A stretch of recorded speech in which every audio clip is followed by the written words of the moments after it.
하나님의 평화가 여러분과 함께 하기를 주의 이름으로 축복합니다. 오늘 우리에게 주시는 하나님의 말씀은 시편 64편입니다.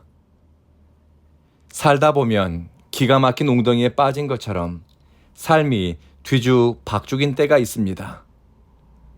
악한 마음을 가진 사람들이 꾸민 올무에 걸려 꼼짝달싹 못할 때도 있습니다.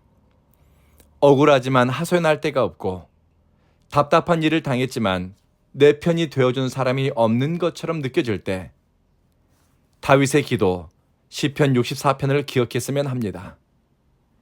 1절부터 6절까지는 억울하고 원통하고 분한 마음을 하나님께 호소하는 탄식의 언어입니다. 그리고 7절부터는 내 영혼에게 들려주는 독백 혹은 혼잣말입니다.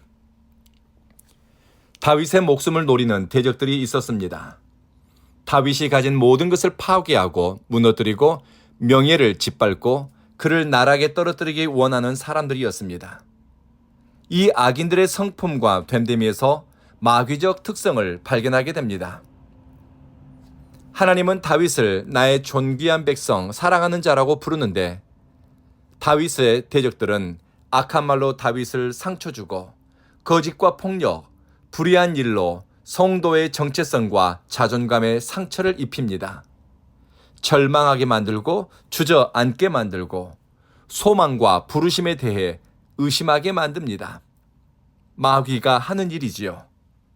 마귀는 거짓의 아비이니 마귀의 마음을 가진 사람, 삶의 중심이 악에 기울어진 사람은 거짓에 익숙합니다. 또 거짓을 말하면서 편안함을 느끼고 불의한 일에 대해 부끄러움을 느끼지 못합니다. 다윗은 원수, 악인들의 특징을 몇 가지로 언급합니다. 악인들은 먼저 하나님의 사람에게 두려움을 주고 마음을 쫄게 만듭니다. 1절에서 하나님, 내 탄식하는 소리, 근심하는 소리 들어주십시오. 내가 원수를 무서워하지 않도록 원수에 대한 두려움을 언급합니다. 전쟁에 능한 다윗도 겁을 집어먹습니다. 골리앗 앞에서 너는 칼과 단창으로 내게 나오거지만 나는 여호와 이름으로 너에게 나간다라고 선포했던 다윗도 나이 들고 상황이 불리해지고 은혜와 용기가 이전처럼 오지 않으면 겁을 먹을 수도 있습니다. 이것이 인간입니다. 매일 새 은혜가 오지 않으면 우리는 두려움에 길들여지고 상황과 조건에 따라 마음이 왔다리 갔다리 할 것입니다. 마귀는, 원수는 하나님의 사람을 두려움과 공포로 길들이려고 하지만 깨어있는 성도는 두려움에 저항하고 나보다 더 크신 하나님을 등비빌 언덕으로 삼고 하나님을 붙잡습니다.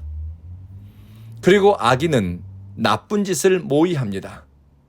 그들의 생각이 악에 치우쳤고 마음에 가득한 것이 악하고 폭력적인 것 뿐이어서 입만 열면 나쁜 음모를 말합니다.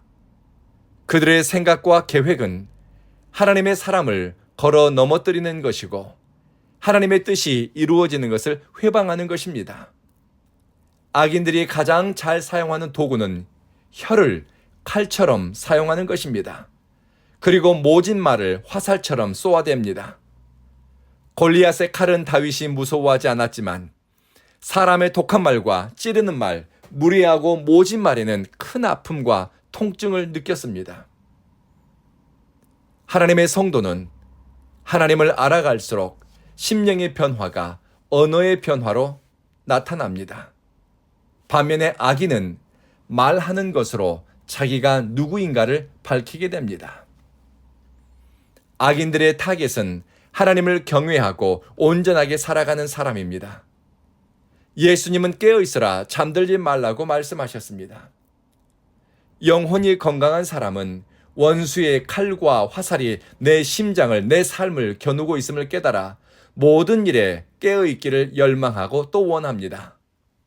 경건 훈련으로 영적 울타리를 세우는 일에 결코 게으르지 않습니다. 악인은 나쁜 말을 고집합니다.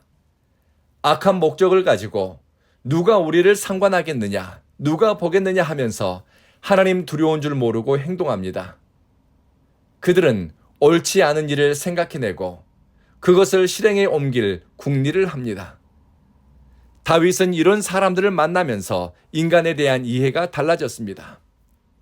다윗을 괴롭히는 악인들이 블레셋 사람이나 암몬과 모압 이방인이 아닙니다.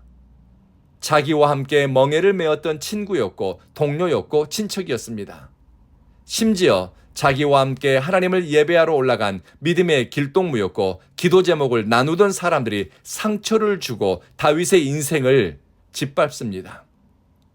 다윗은 신뢰했던 사람들에게 내침을 당했고 그들이 놓은 올무와 덫에 걸리고 그들이 내뱉은 칼처럼 날카로운 말에 상처를 받으면서 깨달은 것이 하나 있었습니다. 각 사람의 속뜻과 마음이 깊도다. 사람의 속마음, 마음의 깊이는 알 수 없구나 하는 의미입니다. 믿었던 사람에게 배신당하고 마음을 나누고 신뢰했던 사람에게 내침을 당하다 보니 인간의 마음과 속은 도무지 헤아릴 수가 없다는 것입니다. 세상에 믿을 사람이 없지요. 인생을 의지하는 것이 얼마나 허망한 일인지 살아갈수록 깨닫게 됩니다. 사람에 대한 신뢰가 깨지고 모진 말과 무례한 태도, 악한 짓을 서슴없이 행하는 악인들을 경험하면서 다윗은 이렇게 탄식합니다. 하나님, 내가 근심하는 소리, 탄식하는 소리 들어주십시오. 주님이 내 삶을 지켜주시기 바랍니다. 주님이 나를 숨겨주시기 바랍니다. 악인들의 위협이 현실이고 거친 말과 모진 말, 악의적인 계획과 폭력적인 상황에 노출되면서 다윗이 입으로 토해낸 말이 하나님, 내 근심하는 소리 들어주십시오 라는 것입니다. 시편 62편 8절에 다윗은 이렇게 썼습니다. 백성들아, 하나님을 의지하고 하나님 앞에 네 마음을 토해라. 하나님 앞에 너의 마음을 토해내라는 것입니다. 탄식하고 근심하고 애통하며 하나님을 찾을 수밖에 없는 인간의 실존을 깨닫는 사람은 하루의 첫 시간을 구별하여 하나님께 삶을 의탁하는 기도로 시작합니다.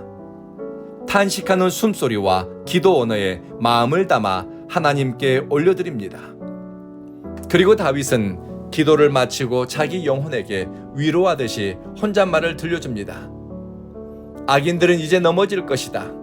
하나님이 하신 일을 그들이 깨닫게 될 것이다. 의인은 하나님으로 말미암아 기뻐하고 주님께 피할 것이다. 하나님께는 탄식과 근심하는 소리를 올려드리지만 내 영혼에게는 너는 하나님만 바라라. 하나님이 하신 일을 보게 될 거야. 온전한 사람은 하나님께로 피하니 나는 소망을 하나님께 둔다.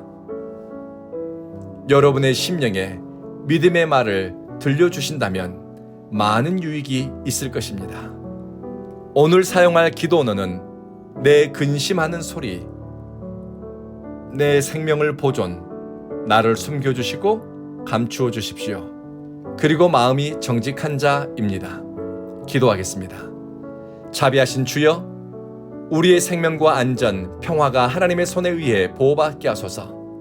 우리 입술을 통해 나오는 말을 잘 살피게 하시고 모진 말과 무례한 태도, 거짓을 지어내고 옮기는 것을 경계하게 하소서.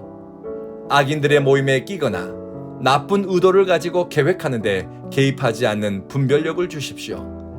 하나님이 옳다 여기는 사람을 까닭없이 괴롭히고 해코지 하는데 행여나 말 한마디라도 보태는 것을 살피고 주의하게 하소서.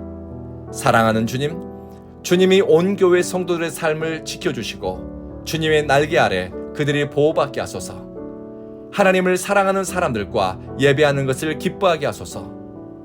온 교회는 하나님을 사랑하는 사람들의 모임, 믿음의 성장을 열망하는 성도들의 모임, 먹든지 마시든지 무엇을 하든 하나님의 영광을 구하는 일에 뜻을 둔 성도들의 교회가 되게 하소서. 예수님 이름으로 기도합니다. 아멘.